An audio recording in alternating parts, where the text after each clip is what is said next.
Warning: this content may be very disturbing to some people. Richard Speck's name became synonymous with horror on a sweltering July night in 1966. He was 24 years old, a drifter with a past riddled with violence and crime. Born on December 6, 1941 in Kirkwood, Illinois, Richard grew up in a chaotic environment. His father, a hard-working and loving man, died when Richard was just 6 years old. Shortly after, his mother remarried, bringing a cruel and abusive man into their lives. This turbulent upbringing shaped Richard into someone deeply troubled, prone to violence and addiction. By his teenage years, he was already accumulating a criminal record, starting with petty thefts and escalating to violent assaults. His life spiraled further out of control as he drifted from job to job, fueled by heavy drinking and fits of rage. By 1966, Speck had become a ticking time bomb, harboring a deep resentment toward society and a history of attacking women. On July 13, 1966, Speck arrived in Chicago after hitchhiking across several states. He spent the day aimlessly drinking in local bars, his anger festering as he watched groups of happy people pass him by. By nightfall, Speck's dark thoughts had reached a boiling point. He armed himself with a knife, determined to act on his hatred. His steps led him to a townhouse at 2319 East 100th Street, which served as a dormitory for student nurses from South Chicago Community Hospital. Inside were 8 young women, all eager to pursue careers in nursing, their futures bright and full of promise. Speck knocked on the door under the guise of needing help, pretending he had car trouble. When one of the women opened the door, he forced his way in, the glint of his knife silencing any thought of resistance. The terror that followed is almost unimaginable. Speck herded the women into a single room at knife point, binding their hands with torn strips of bedsheets.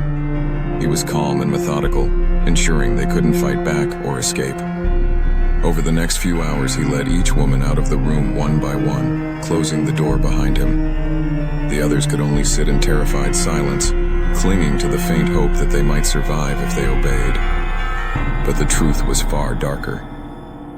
In separate rooms, Speck carried out his monstrous acts, stabbing or strangling each victim in turn. His brutality was calculated.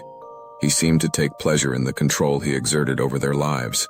Among the victims were Gloria Jean Davy, 22, Patricia Ann Matusek, 20, Nina Jo Schmale, 24, Pamela Wilkening, 20, Suzanne Ferris, 21, Marianne Jordan, 20, Marlita Gargulo, 23, and Valentina Passion, 23. Each young woman had her own dreams that were stolen in a single horrifying night. Speck's savagery left no room for mercy. He ensured that every victim met their end in terror, silencing them forever.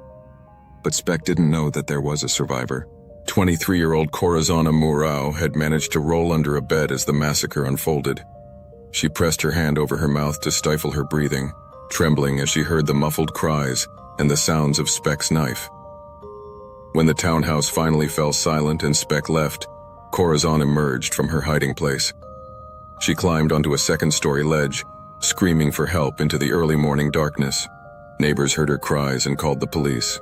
When authorities arrived, the scene they encountered was beyond comprehension. The townhouse was filled with the lifeless bodies of the young women, their dreams and futures extinguished in a single night of unrelenting terror. The city of Chicago was shaken to its core. The brutality of the murders and the innocence of the victims made the crime feel personal, as if it had violated the very fabric of the community. The investigation moved quickly, thanks to Corazon's courage.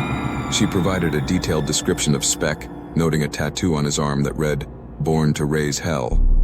Meanwhile, Speck, oblivious to the fact that he had left a witness, wandered the city aimlessly. Days later, after attempting suicide in a cheap motel, he was found and taken to Cook County Hospital. There, a doctor recognized his tattoo from police bulletins, leading to his arrest. During his trial, Speck sat expressionless as Corazon took the stand to recount the horrors of that night. Her testimony, along with overwhelming physical evidence, left no doubt about his guilt.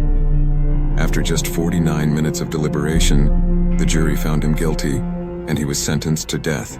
However, in 1972, his sentence was commuted to life imprisonment following the Supreme Court's temporary suspension of the death penalty. In prison, Speck remained as chilling as ever. In 1996, a video surfaced showing him engaging in drug use and illegal activities behind bars, flaunting the system that had failed to truly punish him. In one chilling moment, he even joked about his crimes, showing no remorse for the lives he had taken.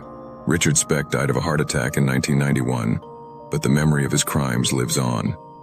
His actions serve as a haunting reminder of the darkness that can exist within humanity and the fragility of the lives we often take for granted.